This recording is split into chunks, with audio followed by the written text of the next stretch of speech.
everyone. Welcome to the Kid Blog Podcast, creating depth and focus with reflection. Piece of cake. In this podcast series, we feature real opinions and experiences of some of our most successful Kid Blog users. My name is Grace Carlson, and in this podcast, Miss Cynthia Cox and a few of her former students will be our fabulous presenters.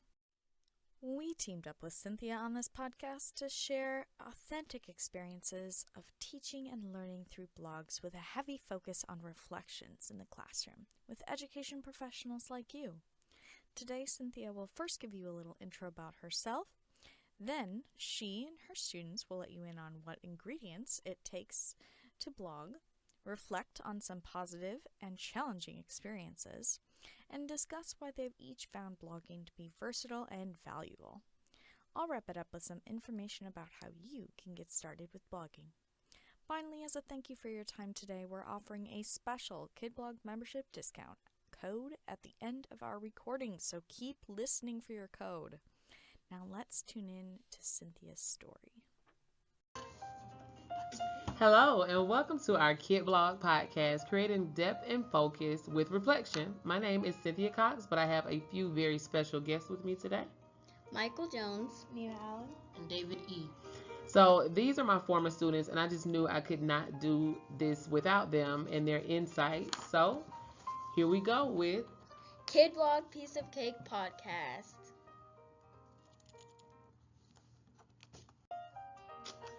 So, I just want to tell you a little bit about myself. I have a degree in secondary education English. I started teaching in middle school. I taught middle school for 7 years. Then I came to elementary school to teach TAG, which is Talented and Gifted. We've been using Kid Blog for about 4 out of 5 of my years. We started because originally we were blogging on a website, but because it wasn't password protected, there were some breaches, and then we were introduced to Kid Blog, and the rest is history. I have a particular attachment to the concept of reflection writing because I only see my kids one day a week. So it's very important for me to make sure I understand that they understand what was taught. So I developed a whole system of learning reflections. 26 plus choices from A to Z. The kids have actually helped me open up the choices even more. So every week, the students are to choose one letter from A to Z to transform their learning.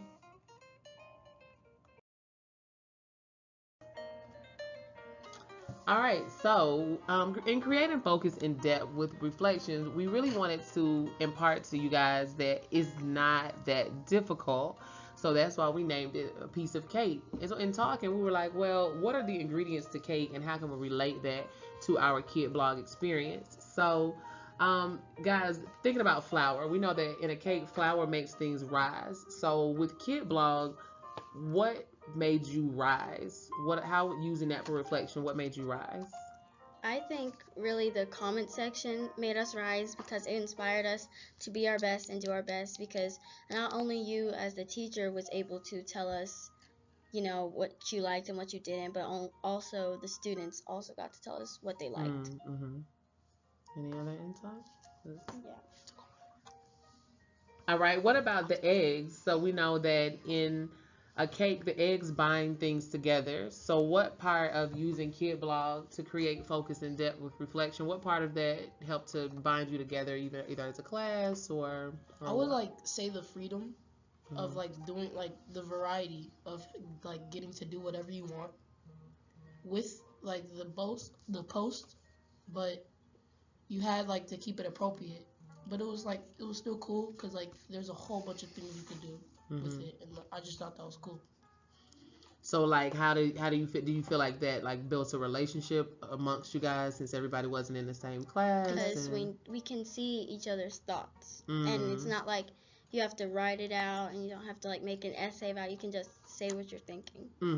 So just the little free flow of it is comfortable. And you guys are digital natives, so I'm sure that helped. All right, so the butter. We know that the butter makes it gooey and it helps to make things stick. So what part of Kid Blog helped to make things stick for you? I think revisions help us get better than we were before. They help us show our true potential, because if we don't get it right the first time, the more we do it, it helps us be better. Mm-hmm. Yeah, like someone could like tell you, oh, I like your post, but like you could improve on this, Mm-hmm. and then next time you keep getting better and better. Right, because you keep using that same tool that they gave to you.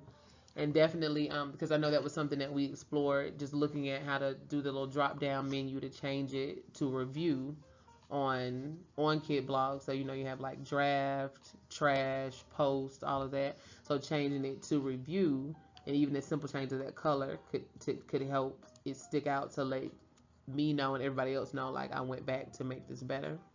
Cool. What about the milk? So the milk smooths it out because we have flour, eggs, and butter, but that's still pretty lumpy. So with the milk helping to smooth things out, what part of Kid Blog helps with that for you? The milk would be like those different types of posts, like the series, like the random posts just to make you laugh, like the mini series, it's just a whole bunch of things keeping Kid Blog relevant, basically. Keeps it real. Keeps it real, keeps it relevant. What about like the A to Z learner reflections? What part of Kid Blog helped to smooth that out for you?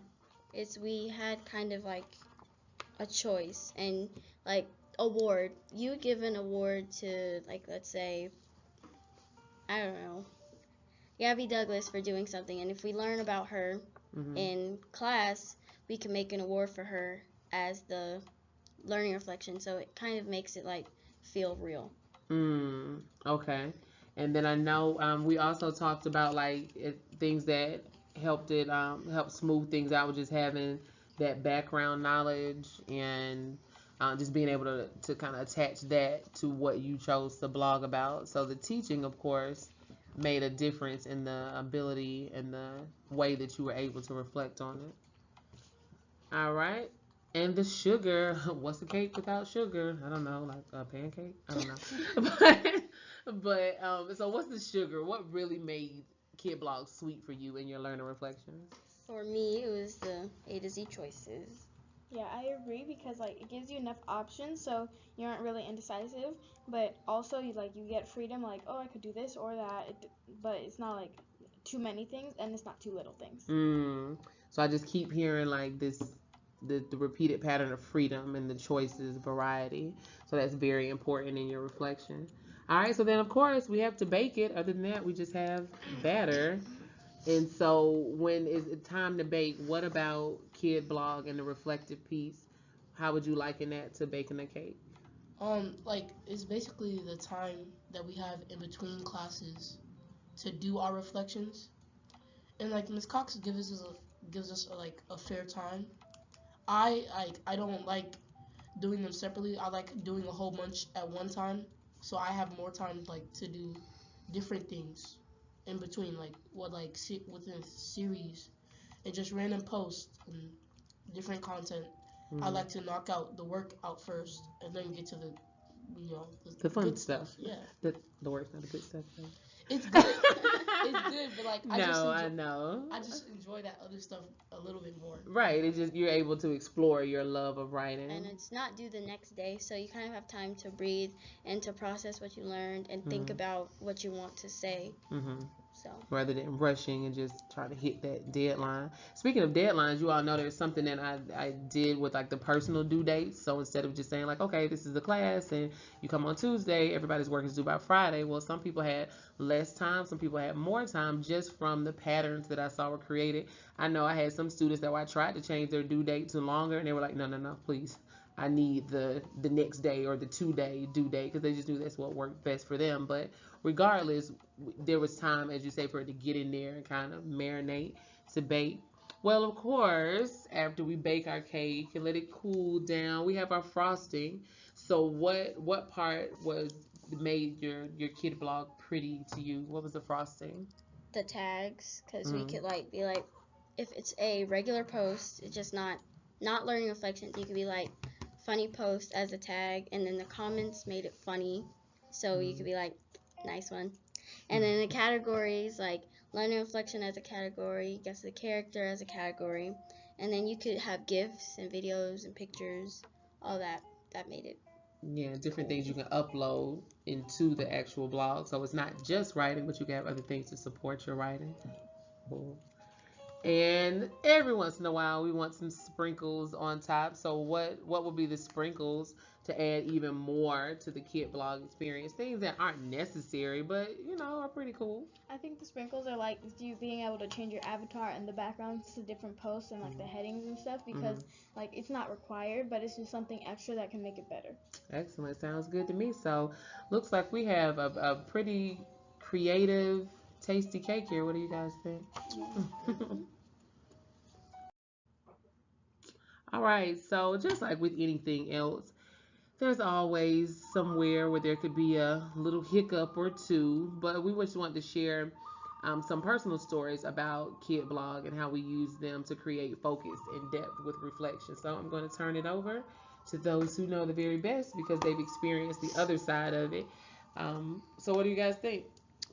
Well, sometimes, I had trouble with doing the learning reflections, but one I thought was kind of easy was I did a Rebus puzzle about our epidemics, and it had a picture of an eye and it had AM because like the time and a tissue for sick. But that one was good because it was nice and easy. I talked to my friends about what I should do and how to put this together, and they all kind of helped me out, and ended up being one of the easiest ones I've done. Yeah, you felt good about it. What are anything else good? Anything else where you're like, ooh, this reflection really helped me go deeper or helped me zero in or something? Was there any like time that you took what we did in class and then you went and did any further research about something, or was there anything? I think my best. Either one. We can go. Alright, I think my best reflection was the questionnaire because for some reason it just felt natural. It was like me and like the subject we were talking, but it was like work, but like I was writing the dialogue, and it was just fun for me. It was easy for me. And then we just had to throw that topic in there, make a couple questions, and then so it was easy for me. One that I really liked was my letter on growth mindset. So I was inspired by another classmate, and so she had made a diary entry, and I had like made a letter, basically like responding to that person's diary entry, and like I really liked it because it was like inspired. I took inspiration from another person, and it was like really fun. Excellent. And that's really different than typically. I mean, I know when I was in school, we didn't see each other's work. You did the work and you just gave it to the teachers. So being able to have this platform to provide inspiration is pretty awesome to me. What are some things that you're like, oh Lord, I don't want to talk about it, but I do remember either an experience with a particular topic or blog or what? I remember this one post, and then I deleted it and I remade it. I did an award, and then like the award was good, and then I posted it, and then I realized there's a whole bunch of things that are wrong. So I went in there, I fixed the typos, and then I realized the topic was about what happened in class. Like there's something that happened in class. I actually forgot what it was, but I accidentally, I brought up something that actually happened in class that wasn't so good. I brought up like a dark topic, and I was like, no, I don't want to put this in there. So I deleted it. I just deleted it as a whole, and then started fresh. Good. So you were able to kind of fix it. That's good. I had one. It ended up being a really, really good learning reflection, in my opinion. And it was a newspaper, and it was about Rebus puzzles. And that entire time I was working on it, which took like 3 days, I was like really stumped about what I should put or where I should put it. And since it was a newspaper and I had to use a specific format, it was really stressful. But once I finally finished it and I read over it and I had someone else come and read over it, I was really proud of myself. And even though it took me a while to finish it and some stress balls, I ended up making something really good. Excellent. And I mean, that time, I'm sure, helped be able to come back to it, just give yourself a break. Okay, so one of mine is a questionnaire on physics, and a classmate kept like commenting things, and I refixed it, and they're like, okay, but you didn't this, and I fixed it, and they're like, okay, but this, and then they fixed it. It was just really like over and over again. I kept having to go and edit it and edit it again because they kept like like, oh wait, but what about that? Mm-hmm. So Yeah, so it might sometimes comments, depending, can sometimes seem like nitpicking. So we just have to really be careful of that to make sure that even in commenting that we're still uplifting each other and not just trying to find something, for them to do. But I respect you for going back and doing it anyway. So what about the ugly? What's the ugly side of Kid Blog? Okay. Are there ugly sides of it? I have an ugly side. I don't know about you guys. No, I don't think so. I have. Okay. I was doing cause like I said, I don't like doing like one reflection at a time. So I was doing a whole bunch of reflections, and they looked good. Like they looked good. They sounded good in my head, and then I posted all of them. I was like, wow, I just got like I got like 5 or 6 reflections done. Now I can go do what I want with Kidblog. I can just post something random. And then I look back. I look over it. And then I go to the bathroom and I look at myself and I slap myself. And then I come back and I'm like, did I really just type this?